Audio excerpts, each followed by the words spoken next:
I'd like to talk about Jack Beatty, an award-winning and very distinguished writer, and who is well known through his work with the National Public Radio in America. He's less well known on this side of the pond, but I'd like to focus on a book that is recently published. It's called The Lost History of 1914. I'm going to read out the publisher's notice. In The Lost History of 1914, Jack Beatty examines the First World War and its causes, testing against fresh evidence the long dominant assumption that it was inevitable. Most books set in 1914 map the path leading to war, Beatty writes. This one maps the multiple paths that led away from it. Now, before I carry on with this, let me be clear.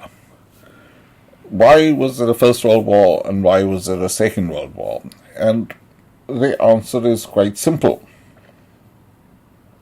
It's because France did not have an offensive military doctrine at all.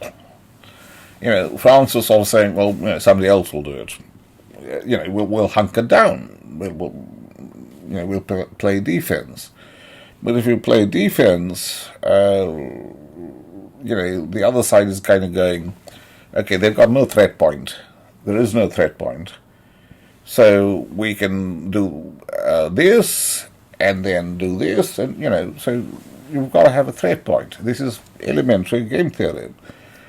And, Charles de Gaulle, he is so important in French history and in French politics because, he understood this. I mean, there were other generals and other military officers who understood that we've got to... Guys, you can't play defense in war. You've got to have an offensive doctrine, especially if you're weaker. If you've got a smaller population. And it is very, very silly to rely on, the Russian steamroller from 1848, Tsar Nicholas II, whatever his name was. Nicholas I, I'm sorry, not Nicholas II. The Russian steamroller. This is stupid. So you have two wars because France was shit. Its politics was shit. Its army was shit, and it was just sort of sitting there saying, rape us, fuck us over, because there's nothing we can do about it. Now, of course, the British were stupid enough to help France, initially, because everybody assumed that the French general staff, they knew a lot of mathematics and they looked smart, but they were stupid as shit. So this is a real story. The story is about French stupidity leading to two world wars, and then French intelligence, French kind of light bulb moment. They're letting Charles de Gaulle give them a nuclear strike force, an offensive doctrine, which assures the safety of Western Europe. That's it. Finished. This is the whole story. The other thing about France, of course, is the French had this marvelous capacity to make money.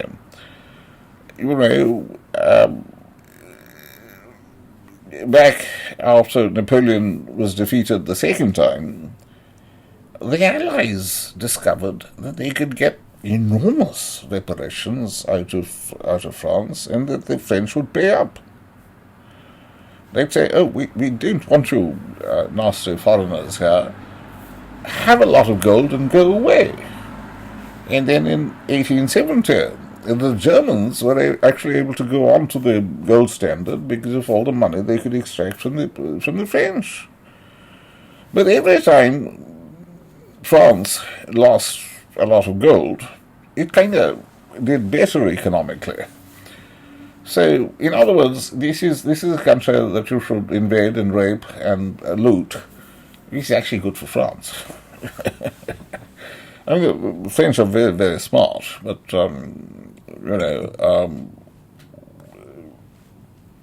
they tend to talk a lot of bollocks, and they still do.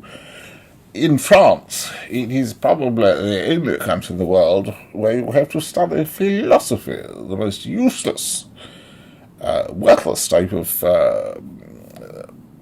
shite, to get to university. Anyway, now let's look at what Jack Beatty says. Radically challenging the standard account of the war's outbreak, Beatty represents the assassination of Archduke Franz Ferdinand not as the catalyst of a war that would have broken out in any event or some other crisis, but rather as its all but unique precipitant. Is this rational? And the answer is no.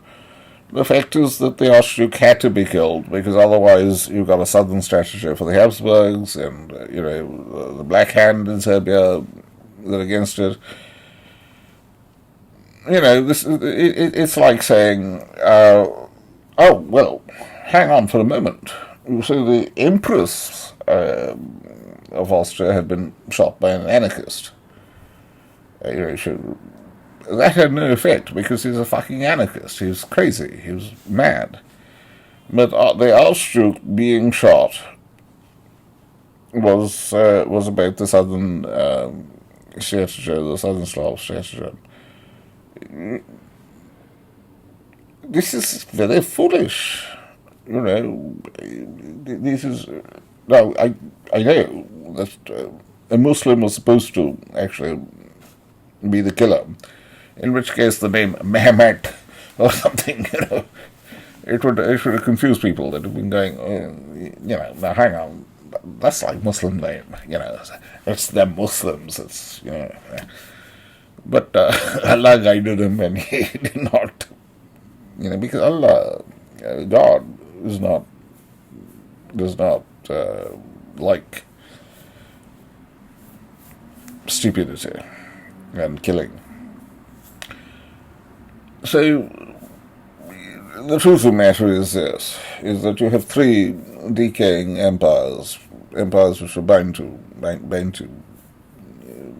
disintegrate. And you have the stupidity of the French, who won't have they refuse to have an offensive doctrine. They wouldn't even have an income tax. Britain introduced an income tax, when they were fighting Napoleon. French didn't have an income tax. So, this is a story about stupidity. And of course,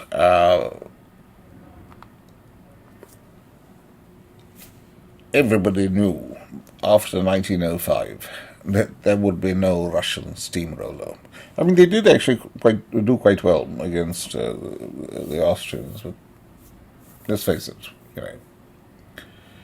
Now, what Beatty says is that there was a possible military coup in Germany. Nonsense. No fucking possible military coup in Germany. This man is mad. No fucking military coup. Against whom? Against whom would it have been? This is stupidity. The threat to Britain of civil war in Ireland? How stupid is this shit? Civil war in Ireland did happen, but there was no threat to Britain at all, because fucking Irish people can kill each other. We don't give a fuck. The murder trial of the wife of the likely next premier of France. Fuck off. Fuck off. That guy had tried negotiating with Germany behind the back of the president, and he lost office. He was a crook. He was a crook, and cheese-eating surrender monkeys liked him. So he did do, I think, 3 years in jail for treason.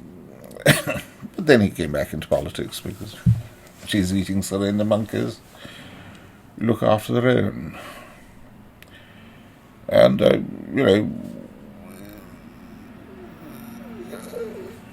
really don't get it. I don't get it. Why would an American who sounds, intelligent, who's not that much older than me, maybe 10 years older than me, why would he write such nonsense? And I suppose the answer is because,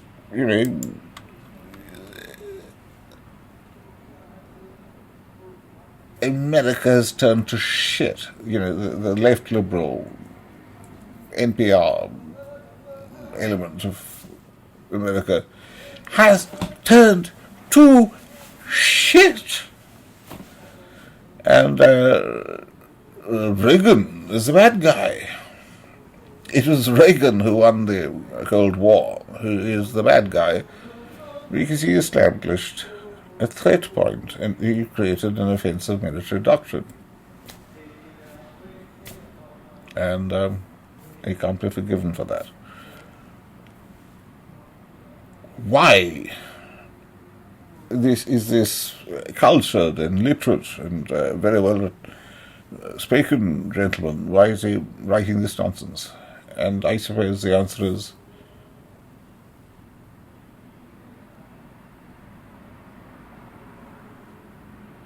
that he wishes to destroy the very culture that spawned him.